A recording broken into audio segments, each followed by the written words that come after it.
So welcome everyone to this webinar on ethics in compliance.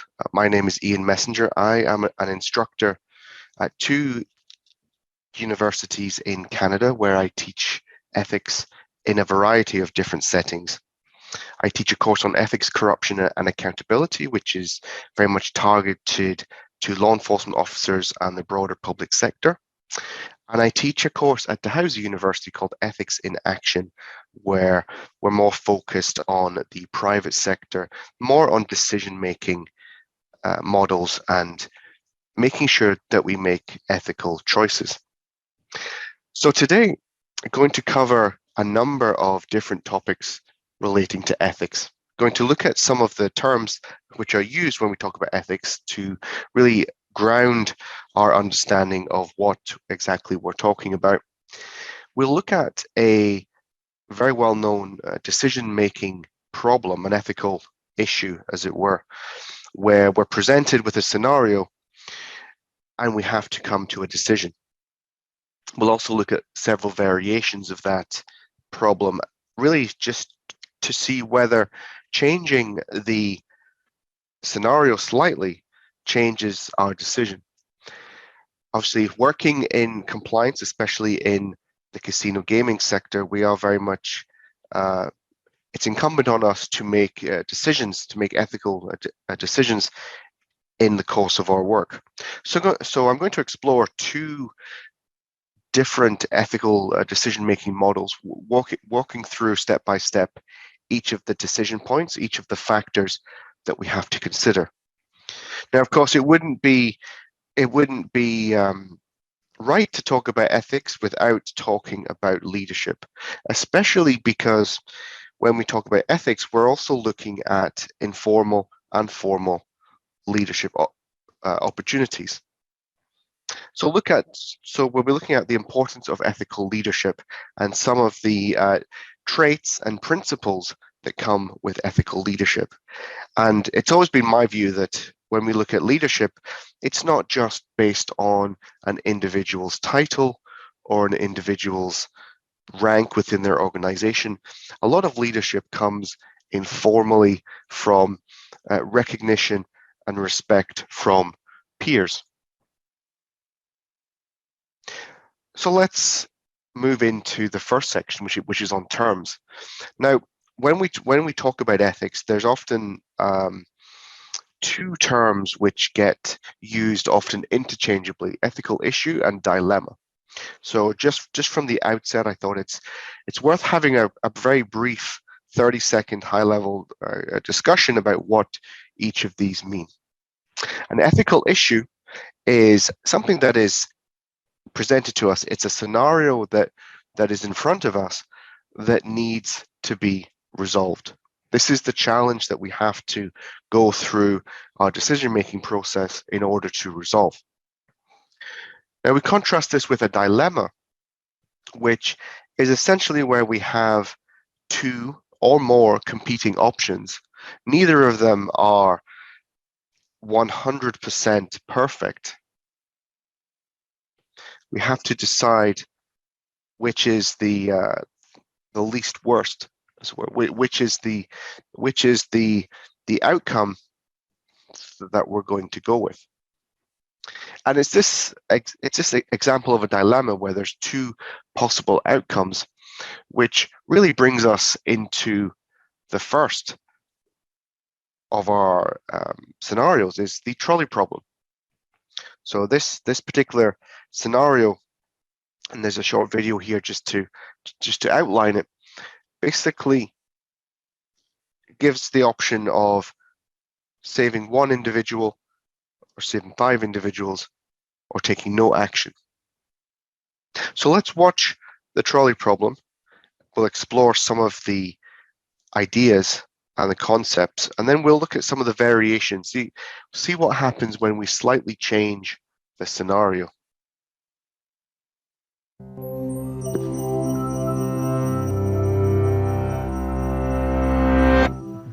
Imagine you're watching a runaway trolley barreling down the tracks, straight towards 5 workers who can't escape. You happen to be standing next to a switch that will divert the trolley onto a second track. Here's the problem. That track has a worker on it too, but just one. What do? Do you sacrifice one person to save 5? This is the trolley problem, a version of an ethical dilemma that philosopher Philippa Foot devised in 1967. It's popular because it forces us to think about how to choose when there are no good choices. Do we pick the action with the best outcome or stick to a moral code that prohibits causing someone's death? In one survey, about 90% of respondents said that it's okay to flip the switch, letting one worker die to save 5. And other studies, including a virtual reality simulation of the dilemma, have found similar results. These judgments are consistent with the philosophical principle of utilitarianism, which argues that the morally correct decision is the one that maximizes well-being for the greatest number of people. The 5 lives outweigh 1, even if achieving that outcome requires condemning someone to death. But people don't always take the utilitarian view, which we can see by changing the trolley problem a bit. This time, you're standing on a bridge over the track as the runaway trolley approaches. Now there's no second track, but there is a very large man on the bridge next to you.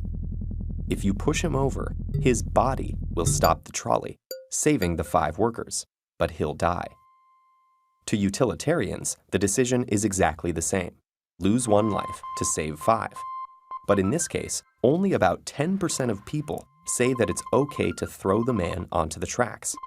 Our instincts tell us that deliberately causing someone's death is different than allowing them to die as collateral damage. It just feels wrong, for reasons that are hard to explain. This intersection between ethics and psychology is what's so interesting about the trolley problem. The dilemma and its many variations reveal that what we think is right or wrong depends on factors other than a logical weighing of the pros and cons. For example, men are more likely than women to say it's okay to push the man over the bridge. So are people who watch a comedy clip before doing the thought experiment. And in one virtual reality study, people were more willing to sacrifice men than women. Researchers have studied the brain activity of people thinking through the classic and bridge versions.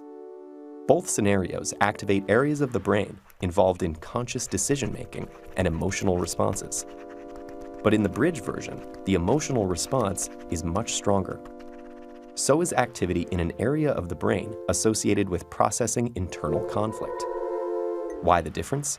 One explanation is that pushing someone to their death feels more personal, activating an emotional aversion to killing another person. But we feel conflicted because we know it's still the logical choice. Trolleyology has been criticized by some philosophers and psychologists. They argue that it doesn't reveal anything because its premise is so unrealistic that study participants don't take it seriously. But new technology is making this kind of ethical analysis more important than ever. For example, driverless cars may have to handle choices like causing a small accident to prevent a larger one. Meanwhile, governments are researching autonomous military drones that could wind up making decisions of whether they'll risk civilian casualties to attack a high-value target. If we want these actions to be ethical, we have to decide, in advance, how to value human life and judge the greater good. So researchers who study autonomous systems are collaborating with philosophers to address the complex problem of programming ethics into machines. Which goes to show that even hypothetical dilemmas can wind up on a collision course with the real world.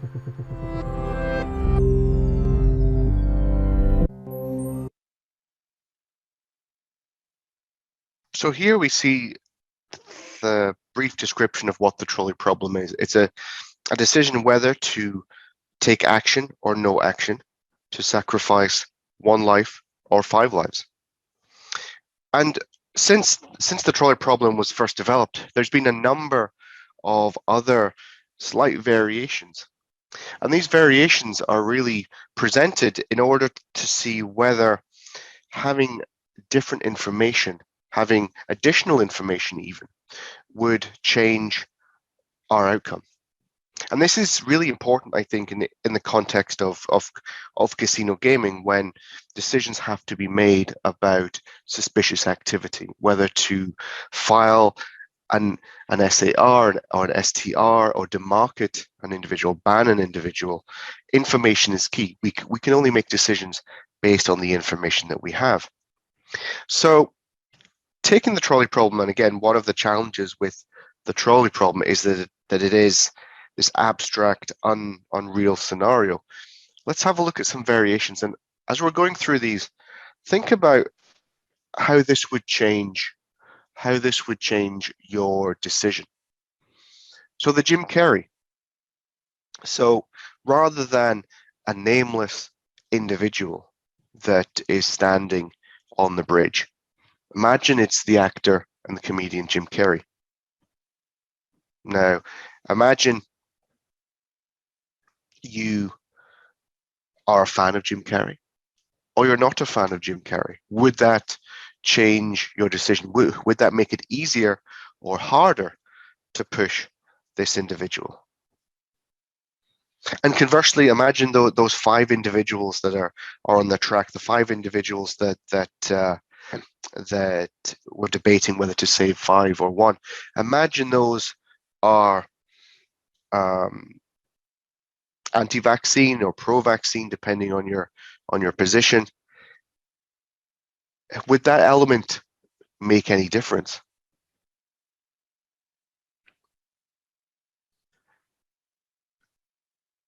And then this is a kind of a social media example, but imagine there is another individual that you can push onto the track. There's another individual, and all we know about that individual is that he's composing a tweet. He's on Twitter, and he's composing a thread on Twitter. So I'm sure you've seen those examples where, limited by the number of characters in Twitter, certain individuals will post multiple tweets to get their point across. So imagine you have an individual who's starting this thread, and he's also vaping at the same time. Would that make that person more likely to be pushed by yourself, or less likely?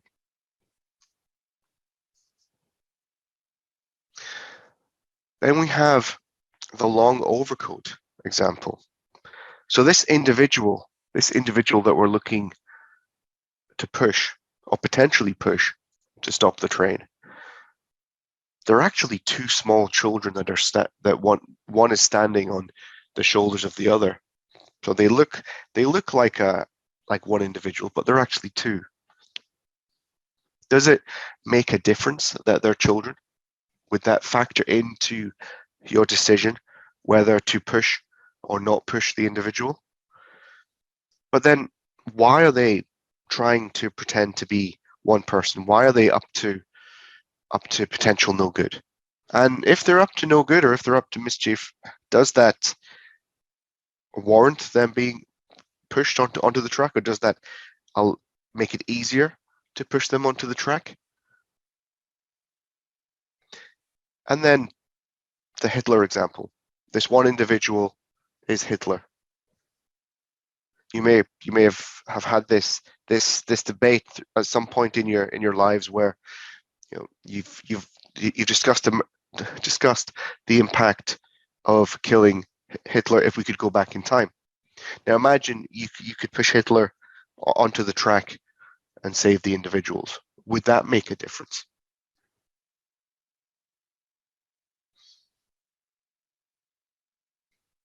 And then we have the violinist. This is a funny example because the violinist is not just one individual, it's two. But this world famous violinist who plays this music has been surgically attached to another person. And would that make a difference? Indeed, this person that this violinist is attached to doesn't seem to really be liking the fact that they're attached to this violinist.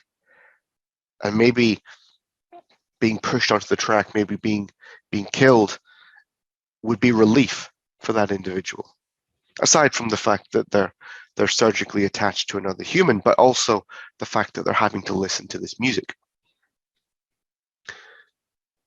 And then finally, the henchman.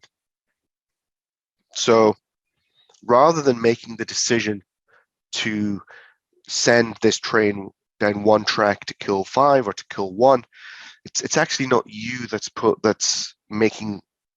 taking the physical act. You're actually telling a third party, you're instructing them to pull the lever that makes the difference. You wouldn't have to witness, you wouldn't have to take direct action. Someone would be following your instruction. Would that make a difference? So we see a number of different variations where if we just change the information that's available, or if we enhance the information that's available, potentially has an impact on our decision.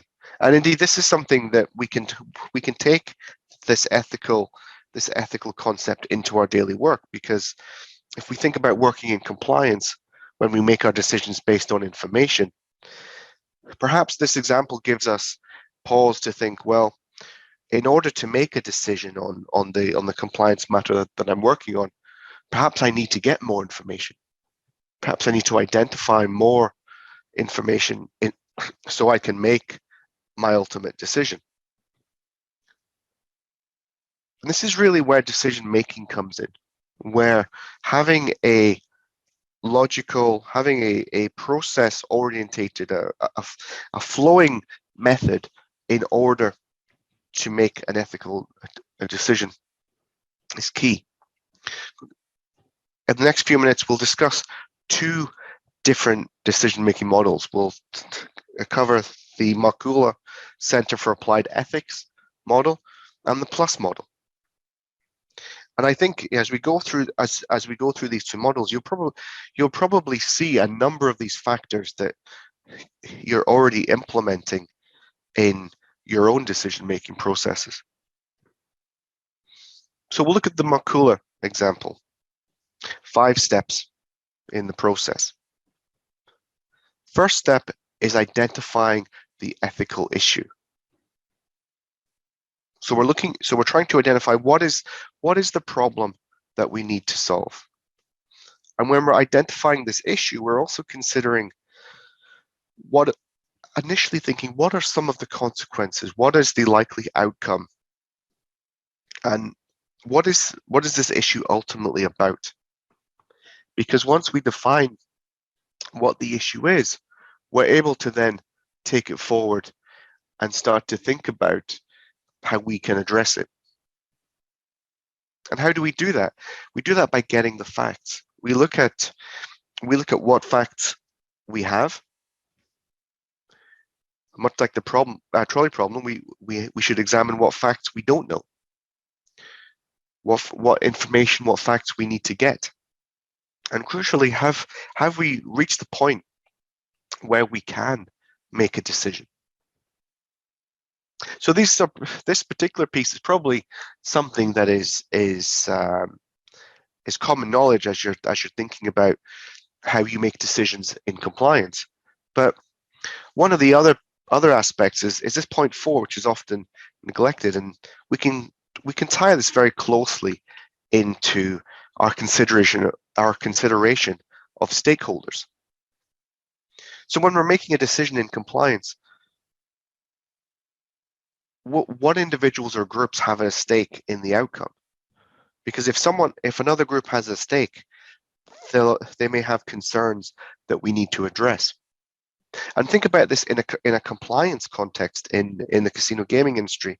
If you're working in compliance or in anti-money laundering or security and surveillance, the line of business, the casino gaming side of things, might have an interest. They might have a point of view that is worth considering.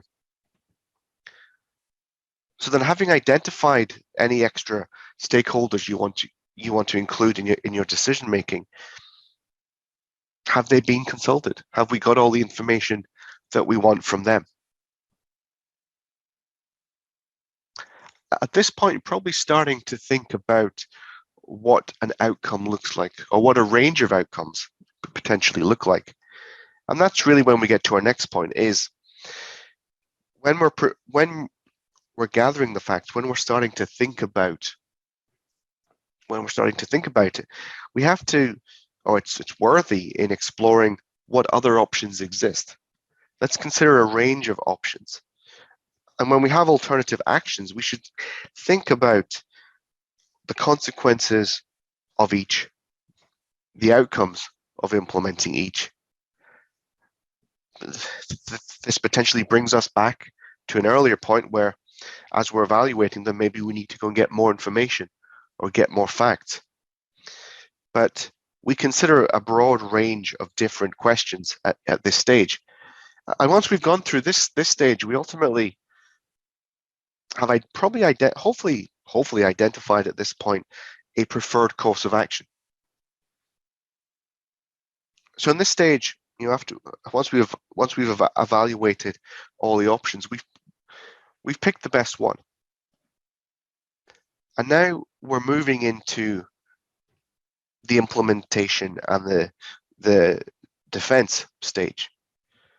So if you've thought of a decision, or if you've chosen an option that you're looking to progress, can you ultimately defend that decision if questioned? If you were sharing that decision with others, would they be supportive? And this potential, this example here really is important in compliance, because if we think about how things work in casino gaming, once a decision's been made, there's a whole host of internal stakeholders who would then be consulted or would be advised of the decision. If you had made a decision to ban a casino player, for example, because of compliance concerns,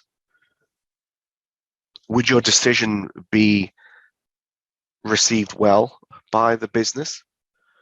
Would your decision-making process be clearly understood by the business, or would you experience pushback?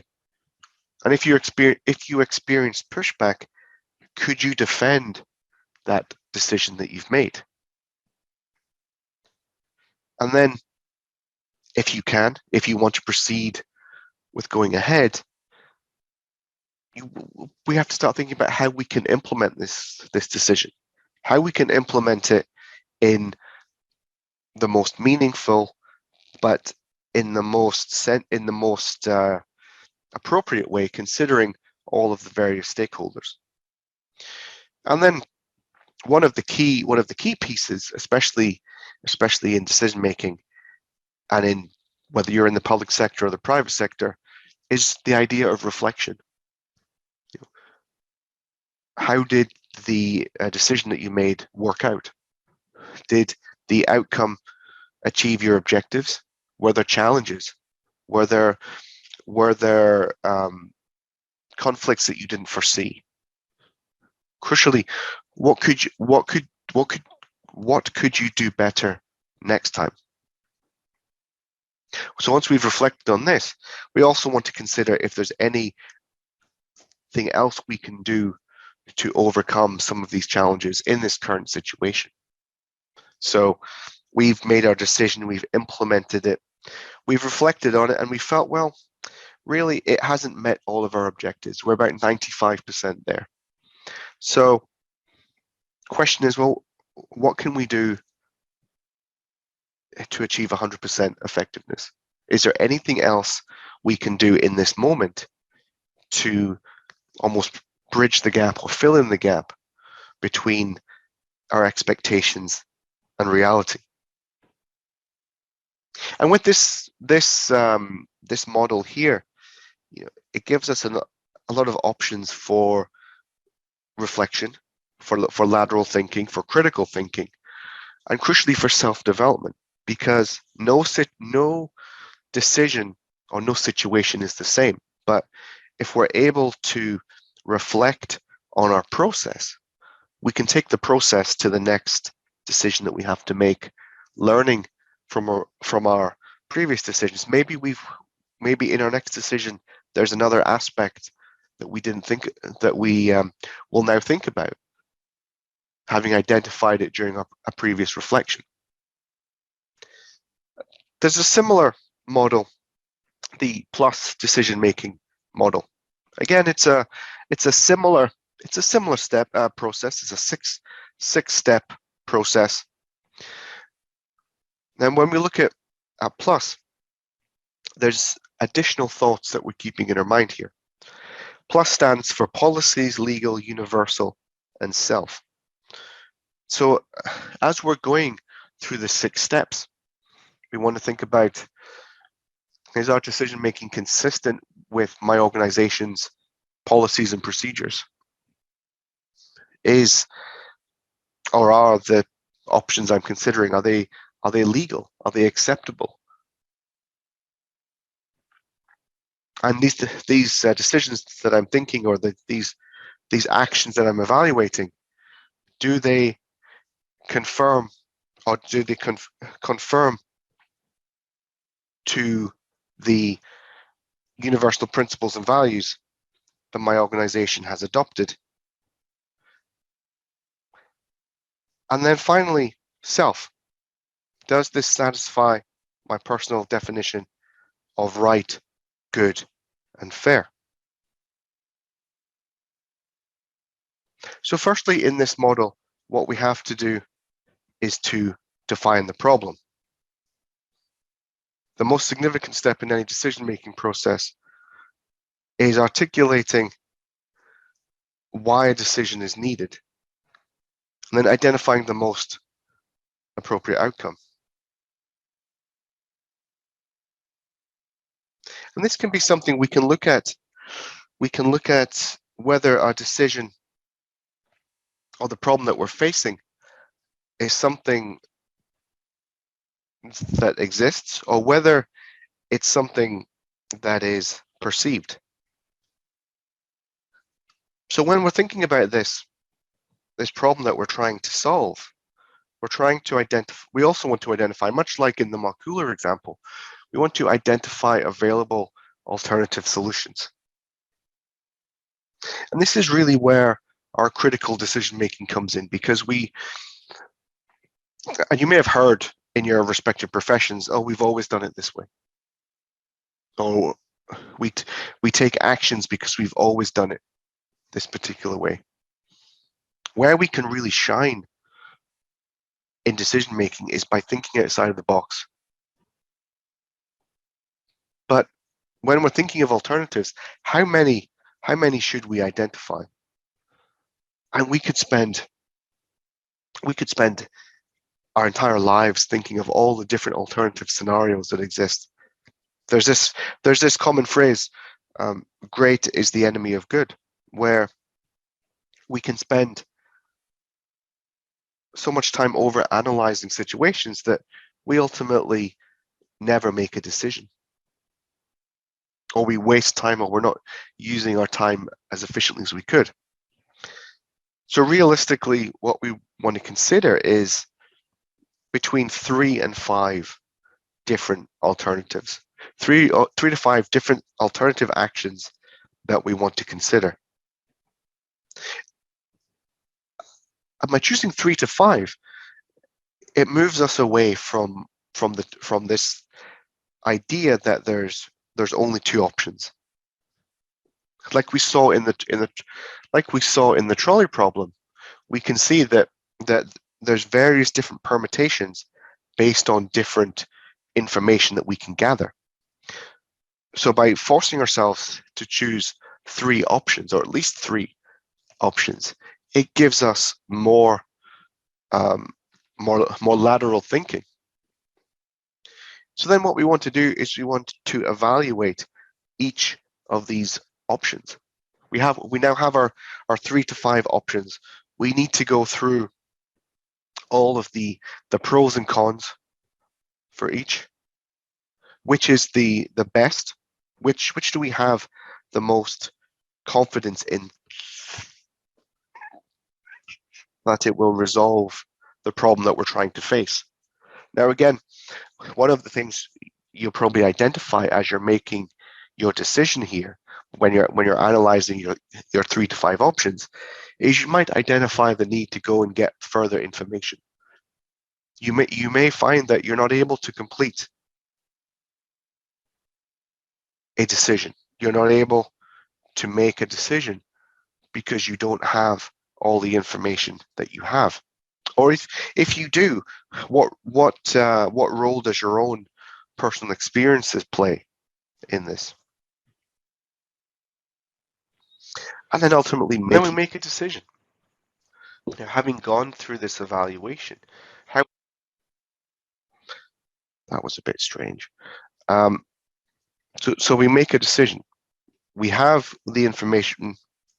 We've chosen our preferred outcome, and now we go and we implement that decision. Now, the fact that we're having a separate point to implement the decision is important, because implementation is the key part from taking it from theory to reality. How many times have you experienced in your careers a new policy or procedure that looks great on paper, but when it's implemented in practice, it's vastly different? So having an appropriate implementation plan is also very key in this process, because a poor implementation can really destroy a successful decision. This is also something which we can take advantage of if we're rolling out or implementing a decision in stages. Because if we're implementing a decision in stages, then we can pause and we can reflect on each implementation. We can learn what worked well and what didn't. Were there unexpected challenges that we faced, and how can we remedy them next time?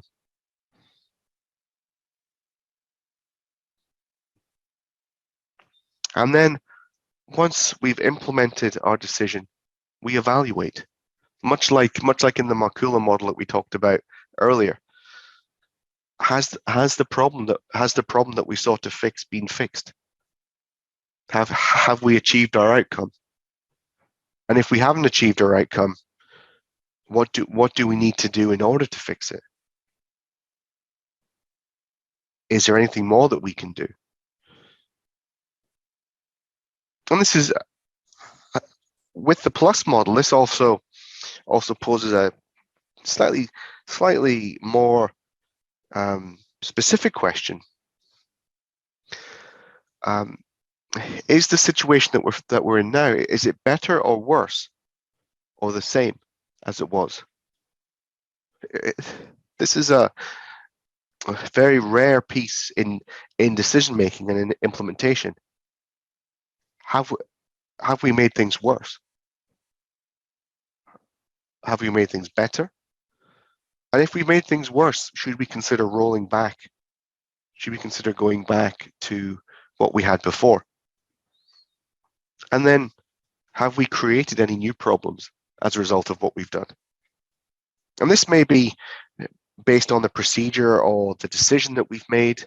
This could also be related to our interactions with our stakeholders. For example, in compliance, have we taken a course of action, or have we implemented a decision that has strained relationships with our stakeholders? Do we have to do some relationship building? And this final piece of the plus model really takes us into the idea of ethical leadership, because we could talk all day about leadership and whether leadership is learned or taught, or it's inherent within individuals, whether it's formal or informal.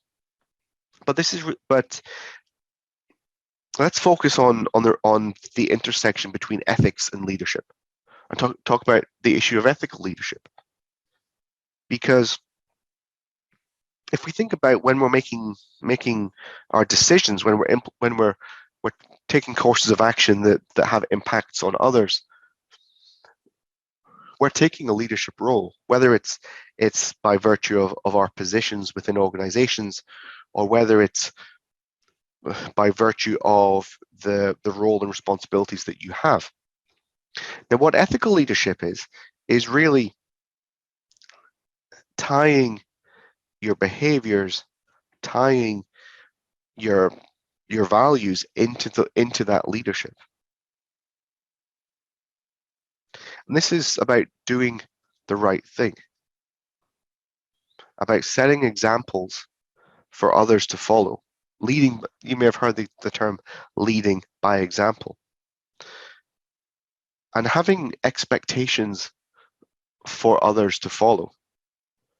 And this goes both ways. This is both setting the standard for what is acceptable as a leader, but also how we address examples of bad behavior or bad principles from those who work for us. Our sense of leadership can be destroyed if we allow or if others see that we don't address poor behavior or poor values. So let's just watch another short video here. This is discussing some of the challenges with ethical leadership, or the challenges that ethical leaders may face.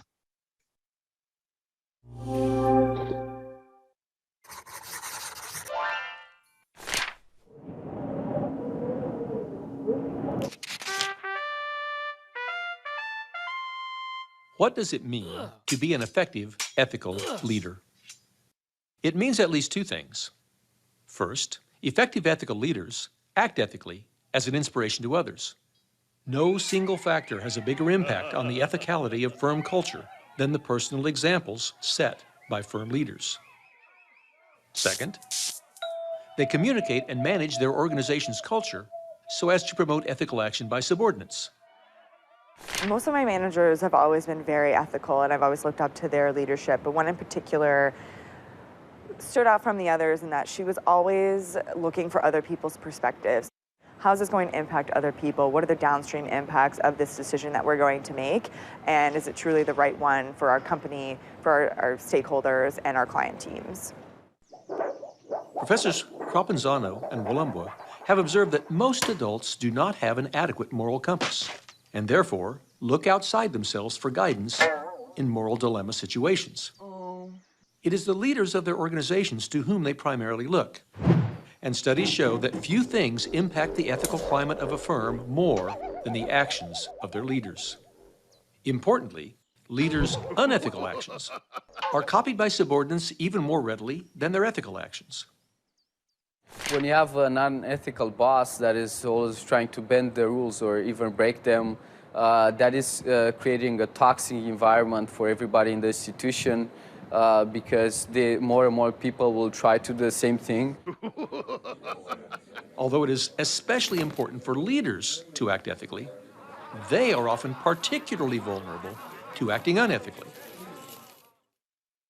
Professors Ten Brunsell and Bazerman note that it is clear that most people have high opinions of their own character and do not realize the substantial gap between how ethical they think they are and how ethical they truly are. Like, for example, I worked for a doctor in a small practice, and he had a very colorful personality, but he was also very unethical about a lot of things because it was just him, and he was the boss. And sometimes he would disclose really personal information about patients to other patients and to us. They think that they are overconfident that they're ethical, and really they're not, or what they're doing is not wrong. They rationalize themselves out of it anyways because, you know, for the doctor I worked for, he was a doctor, and so he did lots of good things. So it's okay that he did these things. Or, you know, he was more educated than all of us, so he knew what he was talking about, and none of us knew. Believing that we are moral people and will automatically do moral things, many of us act with little self-reflection and thereby often make ethical mistakes.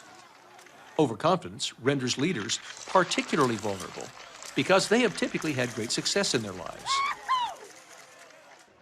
Think of Ken Lay, former CEO of Enron, minister's son, noted philanthropist, convicted felon. Or think of disgraced lobbyist Jack Abramoff, devout Jew, devoted family man, convicted felon. Another behavioral factor that particularly affects leaders is the instant entitlement bias. Studies show that if people are told that they are part of a team and that they should divide up resources allocated to the team, they tend to divide the resources equally among team members. But if they are told that they have been selected as the leader of the team, they tend to keep a much larger share of the resources for themselves. Yay! In real life, leaders often fall victim to the instant entitlement bias, as can be seen in the lavish lifestyles often lived by corporate bigwigs. Think of former Tyco CEO Dennis Kozlowski, who spent $2 million of company money on his wife's birthday party. It's really easy to serve in one's self-interest when you're in a position of power. If your decisions have always been supported and you've always been praised for being a fantastic leader and increasing the value of the firm, it could feel like you can do no wrong in the eyes of the firm. It could be hard for you to slow down and think about whether you could have made a better decision or whether the decisions you are making are truly ethical and in the best interest of the firm and your own value structure, the culture of the company and your own personal values. A study by Professors Flynn and Wiltermuth demonstrated that people at the center of social networks, such as CEOs, are more likely than others to mistakenly believe that other people agree with them regarding what is an ethical course of action. It is often shocking how top corporate officers, like WorldCom's Bernie Ebbers, and high government officials, like New York's Eliot Spitzer, come to the view that the rules that apply to everyone else do not apply to them. For example, when Ken Lay was found to have violated Enron's code of ethics by investing in a company that did more than 80% of its business with Enron, he called suggestions of impropriety form over substance. Rules, he said, are important, but you should not be a slave to rules either. I had a boss that would always try to embezzle money and also try to force a number of young people, young volunteers in the institution to make loans with fake papers and to take the money, and he presented everything as being done for the greater good for the organization. The higher people go up the chain, the more likely they are to do illegal stuff because they think nobody's going to catch them. Professor Dr. Keltner of the University of California at Berkeley, who studies ethical leadership, further finds that leaders are often tone-deaf on ethical issues, and that they have uniquely self-serving rationalizations for their unethical actions that often focus on their rights and crowd out any consideration of others' rights. As Professor Zach notes, achieving high social status appears to make it not just lonely at the top, but morally perilous as well. And people talk about power corrupting. It doesn't have to. Only if you are not aware that your actions have consequences and networks around you, right? That you can't put a price on doing the right thing. Realize what's important, what's moral, and question your actions to make sure that all the decisions you're making are leading to an objective that is ethical. I think if a leader sets a tone that they've never made a mistake, they don't struggle with anything, they're perfect, then, that's not realistic. But then how can people come to them when they're feeling less than perfect? The best leaders are the ones who acknowledge their own shortcomings, acknowledge that they do not know everything, and ask those who they serve and ask those who work for them just to fill them in on what's happening. The best companies are the ones that create a culture where the employees can voice their concerns to their bosses, really.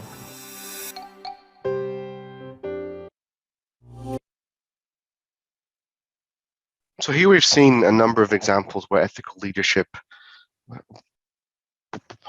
where junior individuals have identified failures in ethical leadership. So let's talk about why ethical leadership is important as a formal or informal leader, as someone who's making decisions hopefully ethical decisions using some of the models that we've talked about. Why is ethical leadership beneficial? From a brand perspective, when a company is run along ethical lines, when it has strong ethical values and leadership, this is reflected in the brand's reputation. Customers are more likely to do business with companies that align to their values or have sound moral principles. One of the big examples that I use is the example of HSBC, the multinational bank that got into trouble in the early 2010s for some of their compliance practices when it came to their operations in Mexico and the almost no questions asked approach to banking Mexican drug lords. Now, of course, when this all became public, this resulted in a significant number of customers closing their accounts because they didn't see the brand of HSBC as being aligned with their own values. Having ethical leadership can also lead to increased productivity. We see this through multiple studies where if employees are bought in, or if they support the values and the approach and the underlying codes of ethic, codes of conduct that the organization they work for showcases in practice, not simply those paper-based codes of conduct or codes of ethics that you may have had to sign when you joined the company, but the living and breathing culture of the company. This can lead to lower staff turnover rates. It can really lead to reduced absenteeism. And obviously, and using the HSBC example, having ethical leadership can lead to reduced legal costs. Because if you have an ethical culture, if you have an ethical approach, then there's more adherence to regulations. There's fewer corner cutting. It's not seen to be acceptable for employees to basically do shady things that ultimately will catch up with the organization, resulting in legal action. Think about the world of compliance in casino gaming when you're writing your suspicious activity reports or your suspicious transaction reports, depending on your jurisdiction. Think about the quality of the reports, not the quantity, but the quality.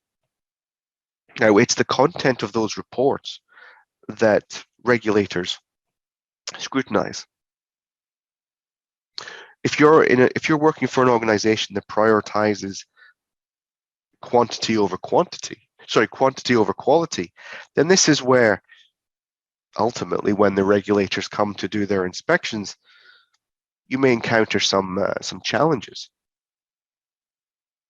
The key focus when we're working in compliance should be to act ethically. We want to make sure that when we're approaching our SARs or STRs, that we're achieving those reasonable grounds to suspect. We're meeting the threshold where when we're going through our decision-making process, we're asking the right questions. And if we don't have the information, we acknowledge that, or we go and try and find the information. We don't necessarily make assumptions. We don't fill in the gaps with our own assumptions that can ultimately lead to challenging outcomes. Now, when we have this positive culture, it improves employee morale.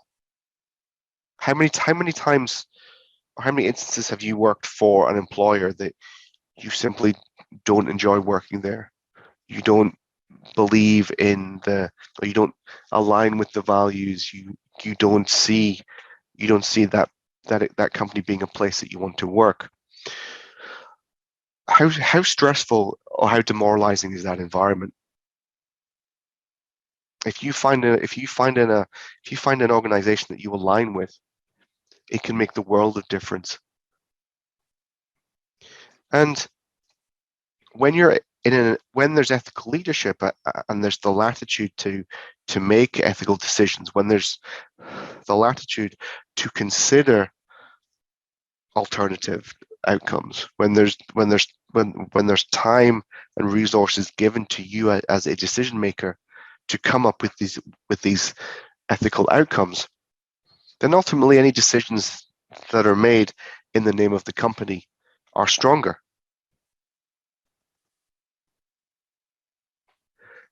Now, when there's this inclusive environment, when there's greater employee engagement, there's much, as I said in the earlier slide, much stronger buy-in to the organization. People see the divide between themselves and their employer being much smaller.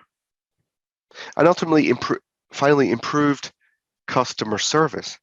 Because if you support the ethical approach of the organization, then employees want the organization to do well. And that relates to how they interact with their customers.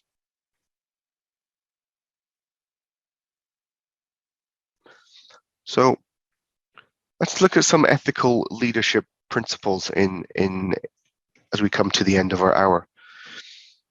One of the acronyms which I particularly like when it comes to describing ethical leadership is the FATHER principle. The principle of fairness. So fairness, how we interact with one another and how we expect to be treated.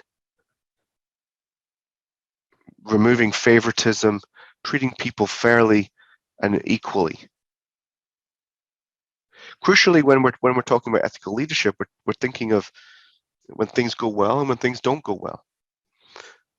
And if two people make the same mistake, they should be treated the same. And I use the word penalized here, and again, this is not meant to be a trick question, but think about when someone makes a mistake. It's critically important from an ethical leadership perspective how we approach that mistake. Do we approach it as a learning opportunity, or do we approach it as a very chastising experience, which could potentially make that employee less motivated to make a decision in the future? And this really feeds into the idea of accountability, because we want to make sure that those individuals who make mistakes or have poor judgment are held accountable. We want our employees to have a sense of personal responsibility, to be able to take constructive criticism, to be able to accept their mistakes and learn from them. But this also means that as an ethical leader, we have to create the environment where individuals are able to make mistakes, are able to feel comfortable in trying new things. Because if we don't have that environment, if we have an environment where employees are scared to make mistakes or scared to try new things, or will simply stick to the way things have always been done for fear of the repercussions of getting it wrong, the repercussions they'll face from their leader, then that's not a healthy environment, especially in the world of compliance, where as compliance is always changing, especially if you're working in anti-money laundering or fraud or security, when topologies and when topologies and methodologies are always changing, then you need a compliance department or an AML unit or a security and surveillance team that are creative thinkers, are able to try new ways of mitigating negative activity. And how do we do this? If we're thinking about how we mitigate activity as a compliance unit, we may introduce restrictions on players. We may introduce new procedures or restrict certain activities that can occur at our casino or gaming sites. Now, as we talked about earlier when we were looking at decision making, when we have all of our different stakeholders, it's important to be transparent. It's important to be transparent in our actions and our decisions so that our stakeholders can understand why those decisions are being made. This creates trust, this creates buy-in, this creates recognition, and it builds a reputation. Have you ever worked in a casino or gaming environment where the compliance department is seen as an afterthought, or the relationship between the business and compliance is just tense, right? They're just full of tension. There's no constructive relationship. Whereas think about transparency where possible, where decisions that are being made by compliance that have an impact on the business, those decisions are communicated and explained so that the business, while they may not work in compliance, they can at least understand and appreciate where compliance is coming from, and indeed may have suggestions. I think as we look at how compliance departments function today, really moving away from this idea that, or trying to shape this image that compliance departments aren't just there to say no to the business, but they're a partner to find ways we can go forward. So think about the casino gaming industry. We shouldn't have a situation where casino gaming, the business side of things, views compliance as being the department that says no, we can't launch a new game or a new product, but it should be more a working partner to say, how can we launch this product in a safe and compliant way? What type of risk assessment, risk mitigation can compliance give? And this all comes down to this trust and accountability. But going back to some of our leadership principles, responsibility. So leaders taking responsibility for those decisions that work well and those that don't. Because much like accountability, this sets the tone. You'll all have heard, I'm sure, that the term tone from the top. If you have the tone from the top, it does no good if the tone gets distorted halfway down the hierarchy. Trust, honesty, and equality. Absolutely key points, because what we're doing here is we're creating a collaborative, constructive environment where our compliance unit can work as a team. And this may also, depending on the structure of your compliance unit, this may also be working across teams in a compliance department. It's not uncommon in those larger organizations for a compliance department to be structured into a team that looks at fraud, a team that looks at anti-money laundering, your surveillance team, your oversight team. There has to be effective collaboration and cross-team working. We can't simply work in silos, especially when we're trying to make those all-encompassing decisions where we have all of the information. And we have just making sure that we don't discriminate against individuals. We treat individuals equally. and respectfully as well. Now, this issue of respect, see, we've talked a lot about collaboration and building trust and treating people equally. When we're talking about ethical leadership principles, this isn't just what we say to someone's face. It's how we act when they're not around. How do we act when those stakeholders have left the room? How do we act when we go home after a day's work? Do we continue to espouse the same principles, or do we become someone else? And if we become someone else, does this limit the value of the ethical leadership that we are espousing? If we don't live our ethical principles, then do we have trust? Because those that see us in the workplace will quickly understand that this ethical persona that we're giving out is really just fake. It's for show. It starts at 9 a.m. It finishes at 5 p.m. when we go home for the day. So this brings us to the end of this very short webinar.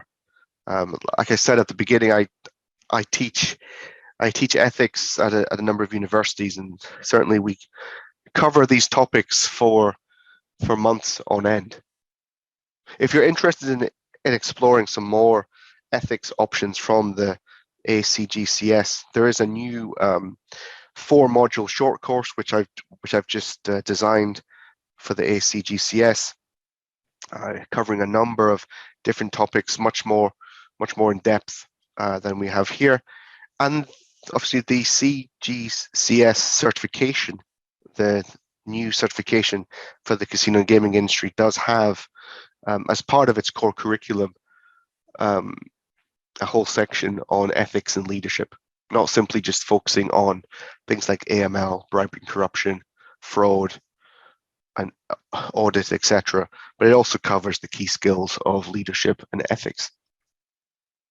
But on that note, I'll just ask if there's any questions from the room, any questions, comments, concerns before we end the call.